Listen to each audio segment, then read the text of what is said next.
A while back I showed you how to lay and ballast 3-rail O-scale track, and in this video I'm going to show you how to do the same thing to a O-scale switch. The supplies we're going to need for this project: a bag of ballast, of course. This is Brennan's Better Ballast, and you can get it at brennansmodelrr.com. This is a bottle of isopropyl alcohol with a spray nozzle attached. We're going to use that for a wetting agent as well as to clean the tracks once we're done. I've got a very small brush over here on the bottom. Then I've got a somewhat larger brush. Behind that is an eyedropper, then a pair of tweezers. This is a cup for putting the ballast in that we're going to pour on the track. And then this cup here is for our glue, which is going to be a 50-50 mixture of Elmer's white glue and water.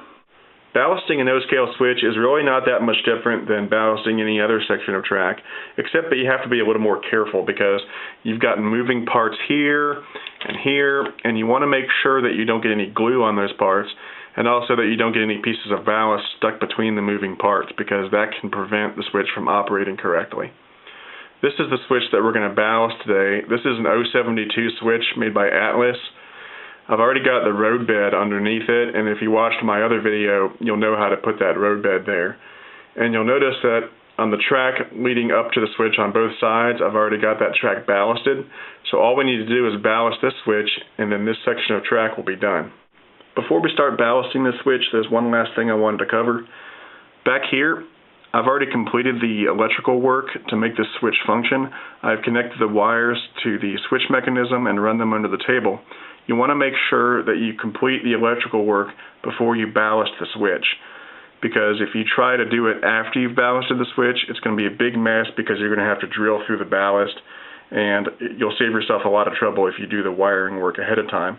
And also, after we're done ballasting, the ballast is going to cover up all of these wires and electrical connections, and so when someone looks at your layout, they'll see the switch, but they won't see any of the wires that are making it work.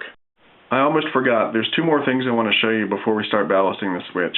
Right here, I've put a small piece of masking tape over the hole in the top of the switch housing, and that will cut down the amount of ballast or glue that might accidentally get in there while we're working on this switch.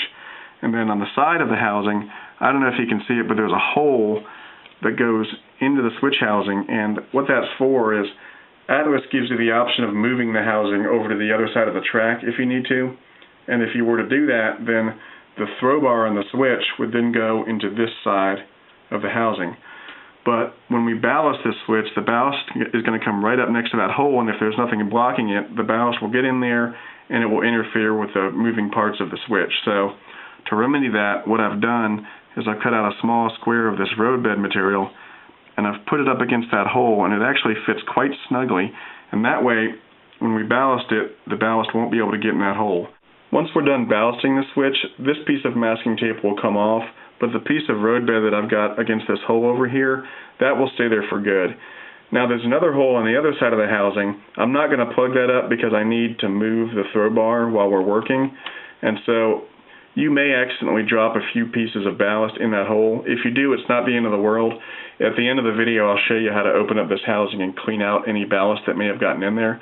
But doing these two steps here should keep most of the ballast and glue out, and any that we do get in will be easily cleaned out once we're done ballasting this whole thing. Okay, it's time to start ballasting the switch. Now from this end of the switch, all the way up until we get to the start of the point rails, where these little hinges are, there's really not much difference between this and any other section of track we might do. There's no moving parts up here, so it's really no big deal. So I'm going to start ballasting here and end about 1 or 2 rails shy of where the point rails begin. And just like any other piece of track, I'm going to do the outside edges first, and then I'll do the middle area. The only difference is that I'm going to be a little more careful because I don't want to spray ballast or glue anywhere and accidentally get any in these moving parts up here. Since I've already shown you in another video how to ballast regular track, this section from here until the point rails, since it's pretty ordinary, I'm just going to skip ahead and I'm not going to show you everything I'm doing. Now, if you haven't seen my first video on how to ballast regular track, then you can click on the link that's popping up on the video right now. Okay, so now I've finished ballasting from this end of the switch all the way up until just before the point rails begin. This ballast is dried now, and it's looking pretty nice. You'll notice that on this side, I wrapped the ballasting around the switch housing. I covered up these wires that we're showing here. So now the only thing we have to do is finish up this end of the switch, which is pretty much just like this end. It's just we're going to be really careful not to get any ballast or glue into these moving parts. I'm going to start on this side of the switch, over next to the switch housing, and pour some ballast. Just a nice even flow. And I'm also going to get this area here in front of the switch housing. Then I'll get my brush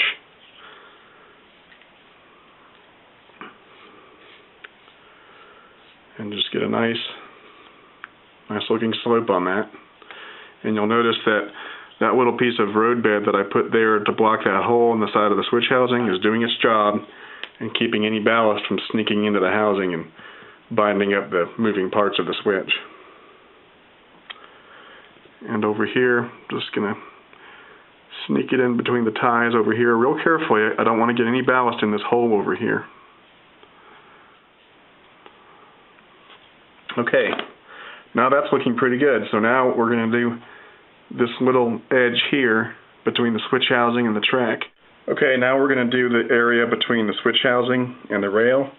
And I'm just going to take my little cup and gently tap it against the rail so that I can release a little bit of ballast at a time. And then I'm going to take my extra small brush and just gently brush that ballast so that it fills all these spaces between the rails. And the end result you want, of course, is that the ballast come up to the top of the rails but not cover them.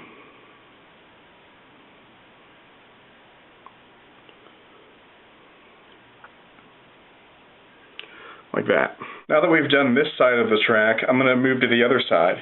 Now, the challenge over here is that you've got this throw bar sticking out on the side of the switch, and you don't want to get any ballast or glue on that because that might prevent the switch from operating correctly. So we need to be really careful around here. Now, to minimize the danger there, I'm going to take this piece of tape off for a second, throw the switch into the other direction, put the tape back down, and now this throw bar is pulled in, so it's not sticking out quite as much, and it'll be a little bit easier to ballast this side of the track. Okay, so I'm going to start ballasting here. Take my little cup of ballast and just sort of gently pour the ballast, just like I normally would, except I'm going to stop about a tie short of where this throw bar assembly is, because I don't want to get any ballast in there, if I can help it.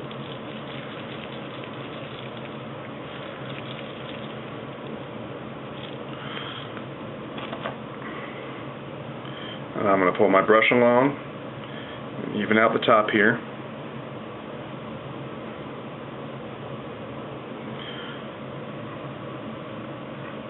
And then I'll get a nice slope to it on this side. And just pull the ballast over here. Now what I'm going to do is I'm going to leave a little gap in the ballast here so that the throw bar has enough room to come in and out. And then after the throw bar, the ballast will come back up at the top like it should. Now, in little areas like this where I need a little more ballast, I'm going to take my fingers and just a pinch of ballast and drop it in there, because the cup is a little too clumsy for this sort of accuracy. Okay. Now, take my brush, get it evened out. So what I want to do now is take the throw bar and move it back and forth to make sure it has enough room to move freely. Now there's a couple pieces of ballast that got stuck in the throw bar by accident, so I'm going to take my tweezers and just gently work out any pieces of ballast that may have gotten in there. And the goal is to give the throw bar a nice clean path where it can move back and forth, just like that. Okay, so this is looking pretty good. This side is done. So now we're going to move on to the middle section.